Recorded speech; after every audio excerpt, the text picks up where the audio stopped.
to a Wednesday edition of Beyond the Arc. I'm John Gonzalez alongside our NBA insider, Bill Reiter. We have a lot to get to, Bill. Also, we have to run through it because you are on your way you got to catch a jet plane. Yeah. I'm good at timing. I'm going to go out and hang out with the Warriors, write about how great they are. They've lost 5 in a row. I'm sure it's going to be awesome. It's a curse. You made me choke here. We are going to talk about the Warriors later because despite the fact that they are in a slump right now, and Draymond Green, who knows what's going on with him and his calf, and he's supposed to get an MRI. They did make the knockout round. So I think that's going to turn everything around. Yeah, I'm sure they're going to be like, I'm so glad you're here to do this story. Welcome. Let's go. Yeah, welcome. They're going to throw their arms around you. All right, later in the show, we'll talk about that. We'll also do Team of the Night. But first, we have to get into the final night of the group stage. We'll do the knockout round later on in the program. But the final night of the group stage, Bill, was super fun. I really enjoyed it. There was a lot of drama. It was very confusing. It was, I mentioned on Blue Sky last night, like it was overwhelming. It was sensory overload. At multiple points, I had no idea what was happening because teams were shifting and they had the point differential thing that we talked about that we like. In soccer, it's easy to understand because it's like 1 or 2 goals. With NBA point differential, where it's like, the numbers are so big, you have to have a calculator and they're updating it for us during these broadcasts. And it was very difficult to follow, but it was also fun. I did the late game HQ hit last night, and I got the, what do we think's going to happen note early? And I don't know, man. Like, especially in the West, I don't know. I'm not sure. We'll have to wait. We did a nominal preview of the tiebreaker scenarios yesterday. So I was on with Eric Casillas yesterday afternoon from CBS Sports, and he was asking me, he tried to get into the weeds on some of those tiebreaker scenarios. I was like, dude, you need to, all of us need to throw our hands up and let God take the wheel on this one because it is way too complicated. But anyway, let's start with the East Group A. This is one of the cleanest ones. It was basically Knicks had a win to get in.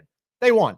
The Knicks ended up winning by 15. Now, the interesting component here was the Magic could have lost by 30-something points and still gotten in. And there was a moment there last night, Bill, where it looked like the Knicks might pull that off and keep the Magic from getting in. I will talk about the game just a little bit here.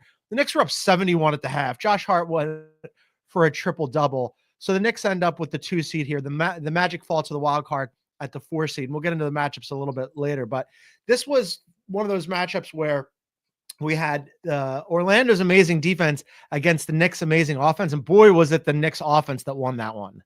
I mean, and I think just reinforces, I think, one of the biggest stories in the NBA, which is what is happening right now with the Knicks offense is pretty remarkable. And if you get into Karl Anthony Towns' numbers and you look at what he's doing, I mean, there are Joker comparisons in there. It's a much smaller sample size, and he's not that guy because nobody.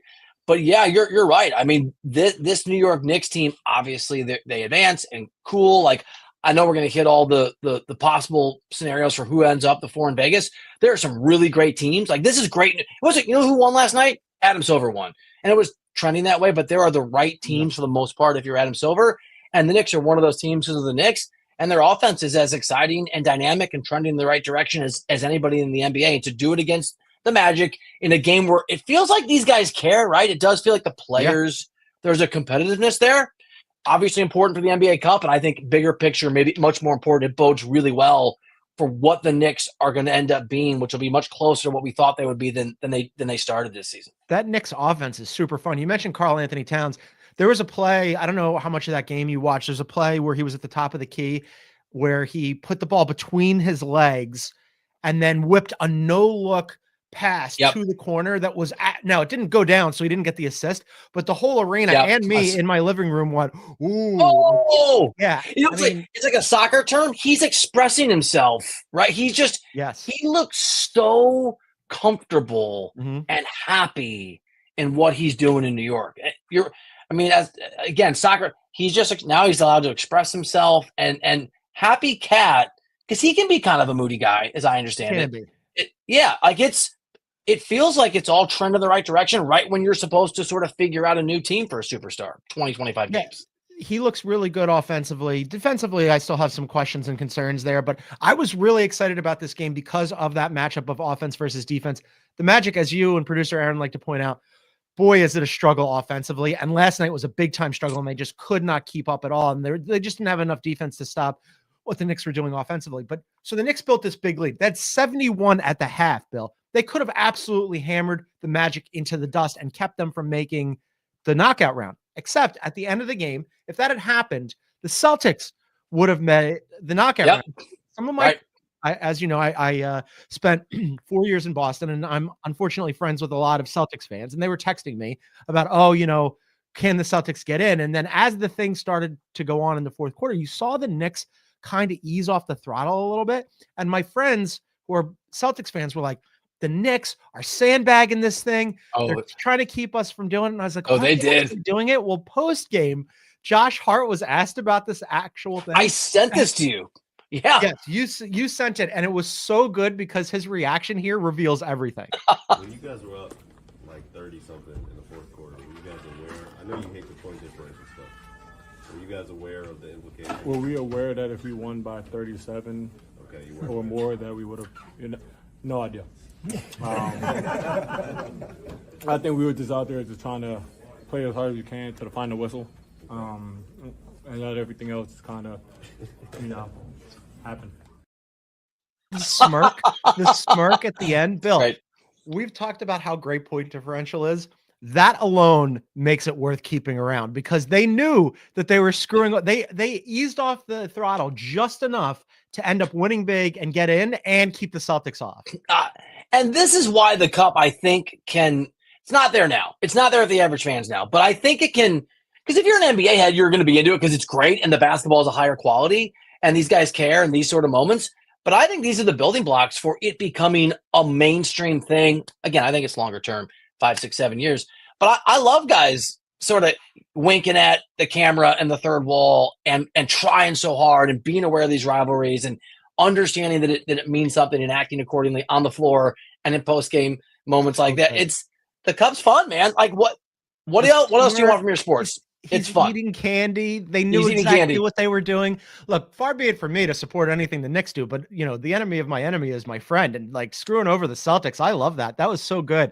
And this is another reason why we've talked about point differential in the actual regular season being like the 6th tiebreaker, I believe. If you want to keep head to head as the first tiebreaker, that's fine. But elevate point differential at least to number 2. Make it easy. This would add so many different fun elements here.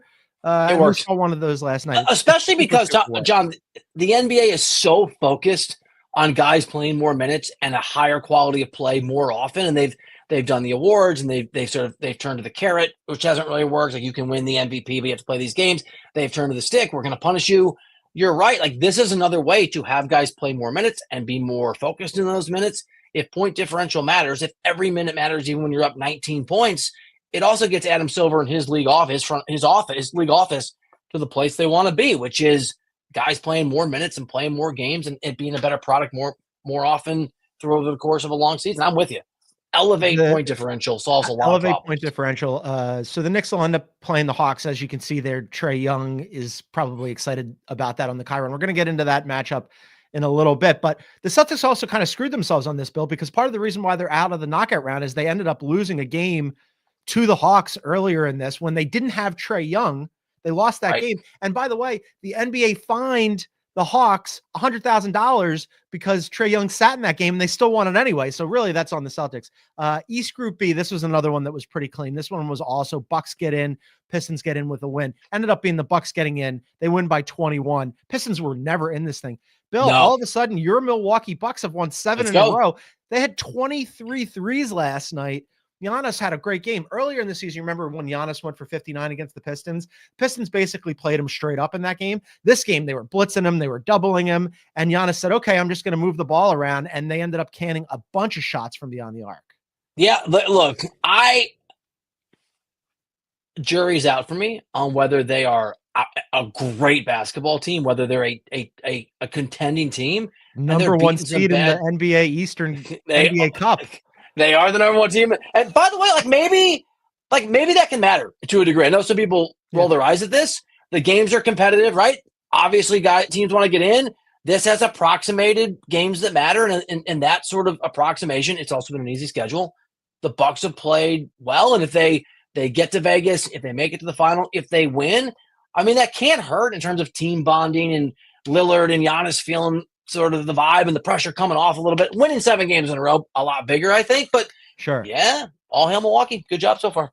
Dame looked good last night. I mean, now all of a sudden, look, we've discussed this, right? I mean, this was the softer part of their schedule, despite it being an NBA Cup last night, and the Pistons having something to play for, a meaningful game for the first time in forever. It's still a soft portion of their schedule, but the Bucks are eating during it, and that's really all you can ask. And you're right, maybe there is a little bit of momentum to, hey, we finished 4-0 in group play. Now we're the number one, to the extent that the seeding matters, because you only get one game at home, and then you're off to Vegas if you win it. But maybe potentially a little momentum there. The final one that I wanted to run past you last night from the group stage was the late drama in Big D. It looked like the Suns were going to get in. It looked like the Suns were going to be the wild card.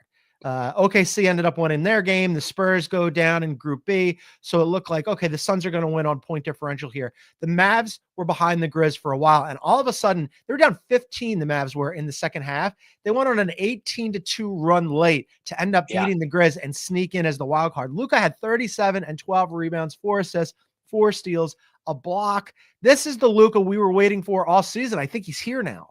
And he said something, I don't know if you saw this, John, really interesting after the game, because they, like every other reporter in every other locker room after these games, they asked him about the cup. And he said, yeah, no, we did this in Spain, because he played for I think Real Madrid. He's like, we did this in Spain and I really like it. So I think, like, again, it feels like this moment, this game, maybe the fact he's been through this before, and I take him in his word that he cares, that he really wanted to advance.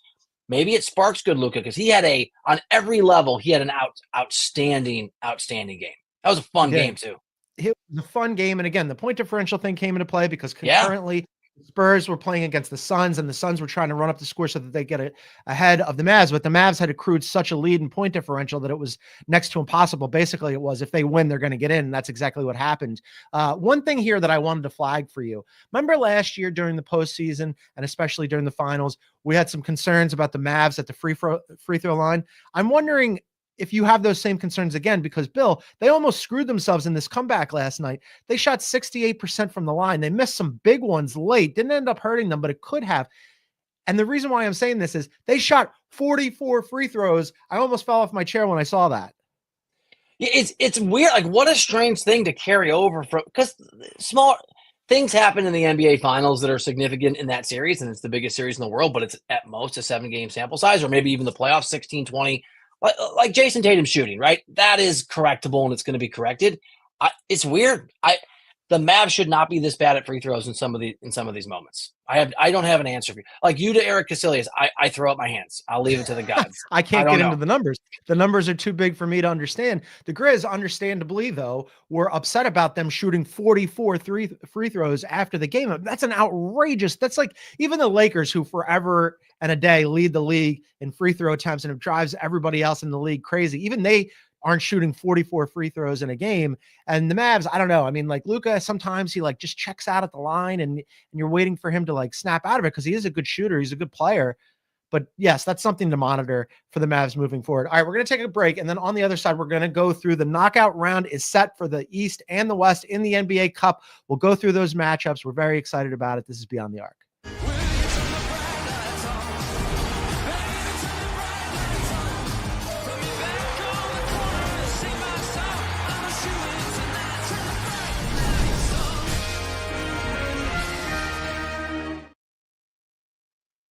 Welcome back to Beyond the Arc. Just a reminder, you can find us wherever you get your favorite podcast. Please download, subscribe, leave a review. On Spotify, if you look below the play button on the Spotify app in full screen mode, you can tell us what you think about the show or leave us a question. All right, knockout round matchups are set, Bill. Where do you want to start, East or West?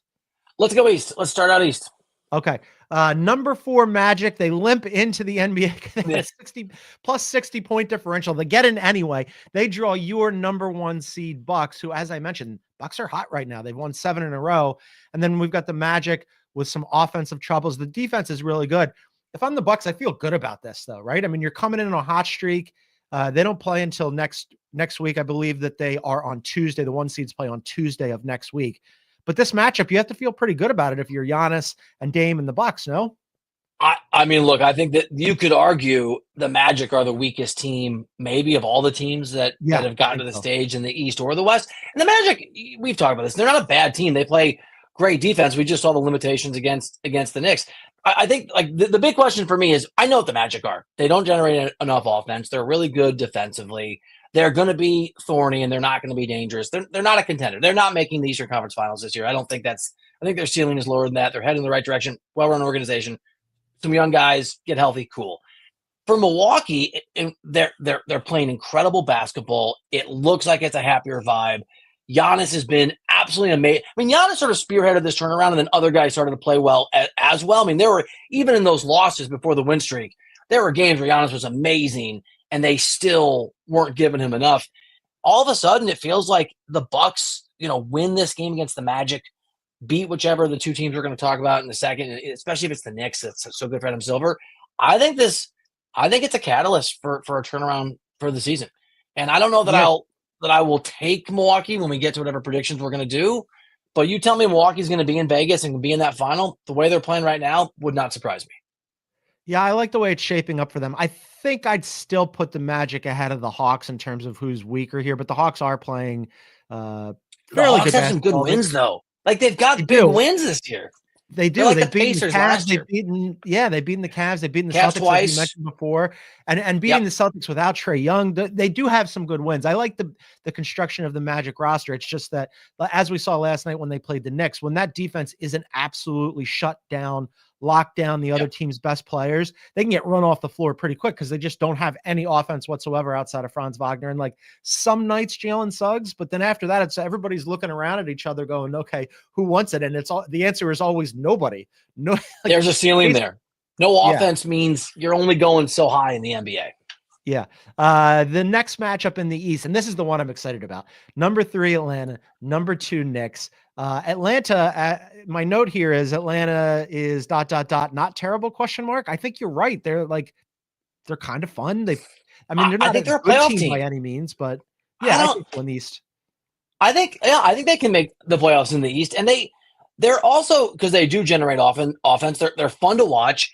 And the thing about Trae is, a lot of guys play well at the Garden. It's just like some guys he leans into being all the way back to Jordan, right? The energy. He likes being the villain there, and he's had some huge games there. So they don't like each other, right? There aren't that many rivalries for the Hawks because who really cares?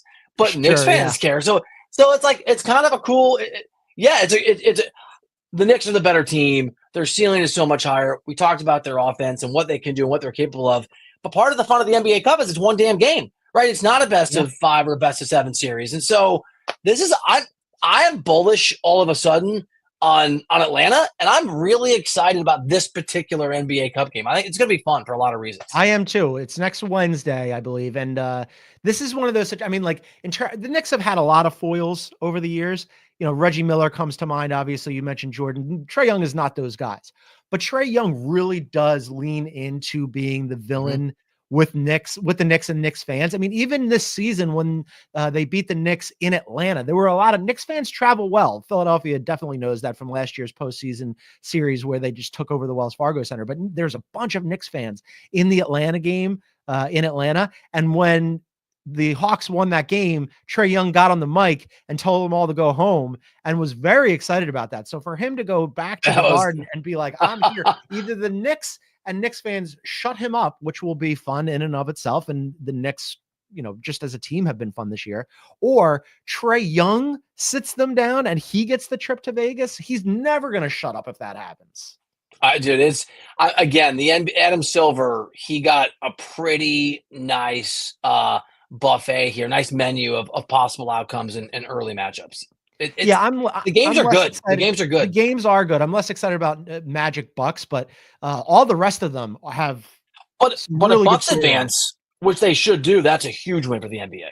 Yeah, you get Giannis for sure. All right, in the West, the 4 seed is the Mavs. As we mentioned, they sneak in last night with a huge comeback win. And then number 1, OKC. Should have been number 2, OKC, but then late last night, the Rockets took their foot off the pedal against Sacramento, and then they fall from what it could have been a Texas rivalry 1 versus 4. Instead, the Rockets are going to get Golden State. But we'll start with the Mavs and Oklahoma City, a rematch of the semis from the postseason last year. Mavs have won 5 in a row now, Bill. They look good. By the way, they've won 5 in a row. Klay Thompson does not look. They're doing that despite the fact that he didn't play for those games, but we don't talk about this He too had a much, nice but he pass doesn't. last night to He had Derek a nice, Lively for a dunk. He can't score anymore. I know. I know. I was thinking about you last night when I was watching that game because he threw a nice pass, and I was like, oh, maybe this gets him going. I want it to work, so I like him. So, yeah, the Mavs, I mean, like, when Luka plays the way that he did last night, obviously the Mavs are good enough to do everything but beat the Boston Celtics in a 7-game series, and we saw them make that run last year. Again, my main takeaway here, of especially in the West, because I'm in on the Rockets, like, you can't lose if you're the NBA.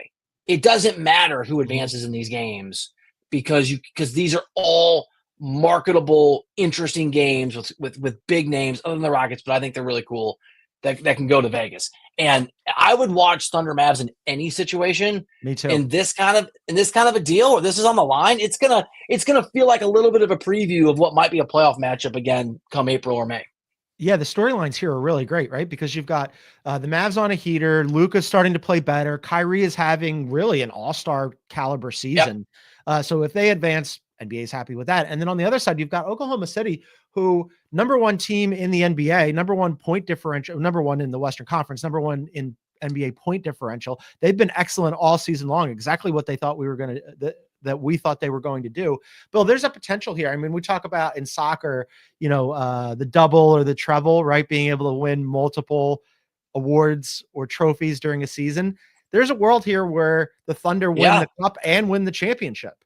If you win the double, the NBA double, do you raise both banners at the same time next year? Didn't the Lakers raise the banner during the season? Like did they? But they were made to do it. They didn't want to. Yeah. I think that was like you're gonna. Yeah. Oh yeah, I guess you can just raise it. You can just raise. It's so. I said the Thunder wait. After I'm just gonna throw out there then. Oklahoma, Sam Presti. I got Sam's number. I'll take it. You wait, and you wait till next year, and you challenge your guys to raise the two banners together. You do it together. Yeah, but you're right. Like, it is a double that's possible, isn't it? That'd be cool. Yeah, you do the first parade for the NBA Cup, and then you stop and you have some refreshments, and then you do another parade, and it's back to back. You just do the same move twice. Double parade. The double parade. All right, the second matchup is also a fun one for different reasons. You got Golden State as the 3 seed and the Rockets as the 2. Again, the Rockets could have been the 1. They're not. They're the 2. They're going to face Golden State. Bad time for Golden State. We talked about this after they lost the Nets, and they lost to somebody else that was not a great loss coming into the difficult portion of their schedule. And now they're in it now. They lost 5 in a row, and Draymond's got a calf MRI. And last night, look, they've lost 8 in a row to the Nuggets. The Nuggets definitely have their number. They're not, and they had that game now. They were. I think Denver closed on a 10-0 run. Yeah. Here's the takeaway for me from the Denver game last night and from the streak. The Warriors aren't good enough. The deep rotation doesn't work, and Steph Curry, who's great, needs help. The offense stagnated when they needed it most. He looked a little tired. He missed. There were a couple threes that he just missed. He was 1 for 4 from deep, and several of those shots were big shots. A couple of them just rimmed out. But the Warriors need to go make a move. I wasn't sure if you should package some of these young guys. And I thought Jonathan Kuminga looked really good for stretches of that game. But now I'm convinced that if you're the Warriors, you have a window for Steph Curry. We have seen, I think, with LeBron James, that it closes very, very quickly and suddenly. You need to go before the deadline this year, and you need to get help. Because even though they're in, John, in the Cup, that loss to Denver, the 5-game losing streak, the reliance on Draymond Green, going back last year, like their difference record-wise when he's in there, when he's not, means there is no margin for error. And even when Draymond's around, you need help offensively. If you're the Warriors, you have to go out there and you have to find a secondary player. And by the way, interestingly, Buddy Hield was playing, I was looking at the numbers today, was playing really well the first 15 games, was playing like 24 minutes a game. He's down to 19 minutes per game over the last 5. His shooting percentage isn't that different. His 3-point shooting percentage is basically the same. So he's not providing the same offensive output that he had. He's also not getting the same minutes under Steve Kerr. And I'm not saying that Buddy Hield is the solution to all your woes, but if you're struggling for some offense and you're Steve Kerr and it was working when you were giving him 24, 25 minutes a game and he's still shooting well above 40% from 3, maybe it doesn't take a rocket scientist to suggest that Buddy Hield should get some more minutes, or at least the minutes he was getting when you guys were playing well. Yeah, I mean, I'm with you. They need to package some of those pieces and come up with a secondary piece, like somebody to play alongside Steph who can really help shoulder the offensive load. This Draymond thing is a problem. Draymond isn't scoring the hell out of the ball. What he does do, though, is everything else that they need him to do on the basketball court. He rebounds well. He's an awesome passer. He can defend 1 through 5. He's good on a break. No, he doesn't score or shoot well, but that connective tissue, that like link up play that he does for them is super important. And if he misses any significant amount of time with this calf injury, and calf injuries, as we know, can be extremely tricky, that's a dangerous moment for a team that's already reeling. Bill, what, 2 weeks ago, this team was the second best team in the Western Conference. They're now 7th. They've plummeted down the Western Conference rankings. I'm looking at it right now. All of a sudden you've got, you already had the Thunder ahead of you. Now you've got the Rockets, Mavs, Grizzlies, Clippers, and Suns ahead of you. And the Nuggets are sneaking up on you just a half game back, and you've lost 8 in a row to them. The Nuggets aren't going to be behind you the rest of the year. That's not a real thing. So it's also really early for the Warriors to be fading, and it's really early to start worrying about Steph Curry having to carry too much of the load and carry too much of the offense. I mean, we're barely into December. It's not tenable in a vacuum, and they don't play in a vacuum. As you noted, they play in a very competitive Western Conference. They got to figure stuff out now, because a 5-game losing streak is one of the things that will shift you from the 3 seed to the 9 seed maybe over the course of an entire season, is how bunched up the West is probably going to be. Yeah, and it's not getting any easier. The schedule is going to remain difficult. And I mentioned early to start this 5-game losing streak, they lost the Nets. The other one was the Spurs. They had an 18-point lead in that one. They lost that. Then they lost a 17-point lead to the Nets. Those aren't just like, look, the Spurs you might be able to explain away and go, hey, it's Wemby, whatever. But to cough up those kinds of leads to 2 teams that you should beat, period, let alone when you're that far ahead of them, those are tough losses. And those are ones that could potentially linger with you. I mean, it's one thing you lose to the Nuggets and Joker, they just have your number, and like Joker's but is unbelievable. You're up 6 right in the fourth quarter, and you just kind of, I mean, the thing is, to your point about those bad losses with big leads or last night, which is a really good team, their offense stagnates late. Like, for whatever, Steph runs out of steam, or other teams are sort of locking in defensively, and there's not enough options for the Warriors, or some of those other Warriors, it feels different trying to hit those shots with expectations in the fourth quarter versus the second quarter. I don't know what it is. This is a pattern. They don't close games. They fade in games. And again, we're only in December. It's a problem. It's a problem. Real quick before we go to break, just because we rattled off all the teams that are ahead of them, there's a couple of teams behind them that are interesting. Let's do it either. Who would you rather have, Warriors or Rockets going forward? In terms of who do I think is more, if I had to put money on who's going to be more successful? Yeah, who's going to be more successful the rest of the way? I mean, the Rockets are young. Both teams play really good defense. The Rockets don't have Steph Curry. I'll go Warrior. I think it's the wrong answer, but I'm going to go with what I want to be true. I'll go Golden State. All right, I'm going to go Rockets just because I'm a believer in that defense. Warrior, you know it. Warriors or Mavs?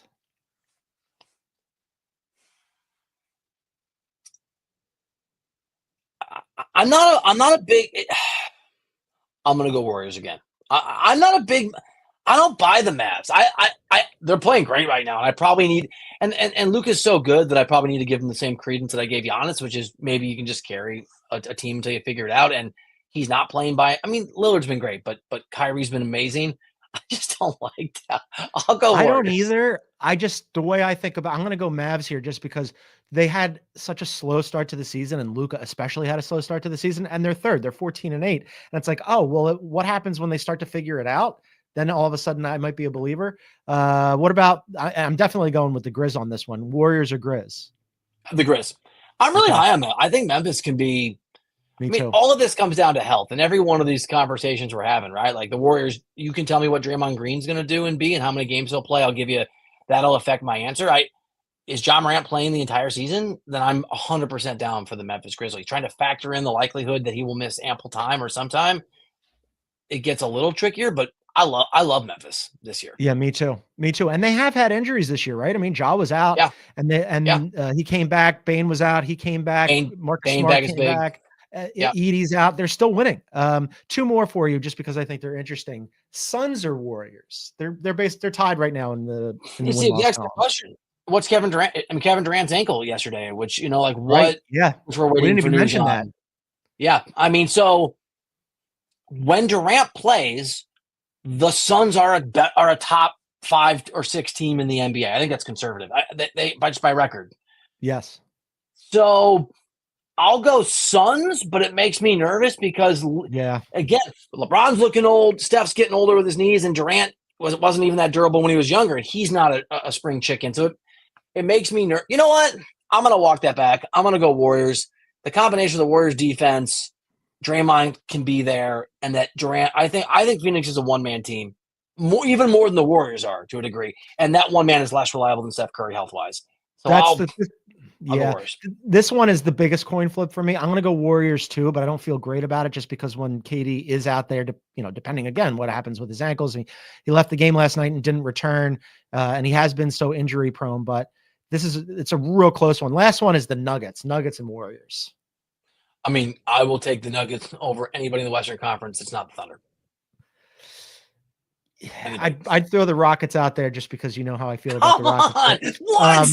I mean, Joker's insane. You love the Rockets. I do. Their defense is so good. Last night, Bill, there was a pass. I don't know if you saw it where he found Peyton Watson in the dunker spot, but he basically looked he was in the paint and he was looking the defender over towards the corner, like he was going to throw the pass to the corner for a corner three. And then at the same time with his eyes doing that, he just like dumped the ball to Peyton Watson in the dunker spot for a wide open look. And it was like such an artful, masterful play. And it was, if you blinked, you would have missed it. It was so subtle, but it was so clever. 5 or 6 different things he did yesterday that aren't in the box score that were he had a head fake when he went for like a half layup thing that was just where a guy went to swat the ball and missed it by 4 feet. I mean, he's just, although Jamal Murray, right? Like Jamal Murray missed some big shots. And he did. The rest of the team, Christian Brown played okay. I mean, look, dude, it's about who their star player is. He's so good. He's the best passing big man of all time. Is he the best passer in the NBA?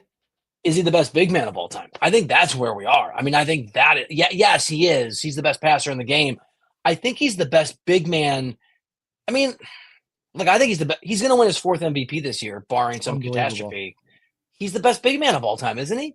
He needs another title. And Kareem is like, so I was thinking about Kareem. He is certainly he's better than Shaq. He's better than Elijah Wan. He is, producer Aaron and Kareem. I think he is the top. He's the second. So for me, right, in these conversations, it's like Jordan, LeBron, and Kareem are in their own little category or their own excellent category. After that, at least as a big man, it's Joker, and he wins a ring or two more. I know. Start talking about him. That's the conversation that we're having about him. Death level. And just like from a very like entertainment perspective, appointment viewing. I just love watching that guy play because it shouldn't work. A guy that size who moves that slow should not be that good, but he is. It defies logic every single time. And he does. He doesn't look like he's in shape. It's crazy. It's just like, but it's great. It gives hope to all of us who are similarly out of shape. All right, quick timeout, and then on the other side we'll do team of the night. This is Beyond the Arc. At CBS Sports Galazzo Network, we're bringing you the game. Madness of Messi arrives! Breaking down the game. This is unlike anything else in the world. And changing the game. Get it all for nil. That means free. Wow. And all day long! 24/7. All right, welcome back to Beyond the Arc. You can find us on YouTube at Beyond the Arc CBS. Hit the like button, leave a comment, subscribe. Click on the bell symbol. That'll notify you when we go live. We are live Monday through Friday at noon Eastern. Team of the night time, Bill. Who do you got? The Sixers. I told you that they were going to begin their miraculous. This is 2 days in a row, right? Yeah. They did because I knew it, man. Dude, when I get stuff right, I got to lean into it. I told you this would start their 14-game winning streak, that dynamic victory over was it Charlotte? I don't even. I mean, I watched Charlotte. 30. Yeah, it was. They almost blew that game. They almost blew that game. Brandon Miller went crazy, and they almost blew that game. Tonight, no Paul George, no Kyle Lowry, of course, no Joel Embiid. I don't know if Nick Nurse is going to bother to show up. Yeah, he's not going either, right? Yeah, third time for the 76ers to make them team of the night. That ties them for the most on our team of the night leaderboard, which is just so ridiculous. But I don't know. Maybe.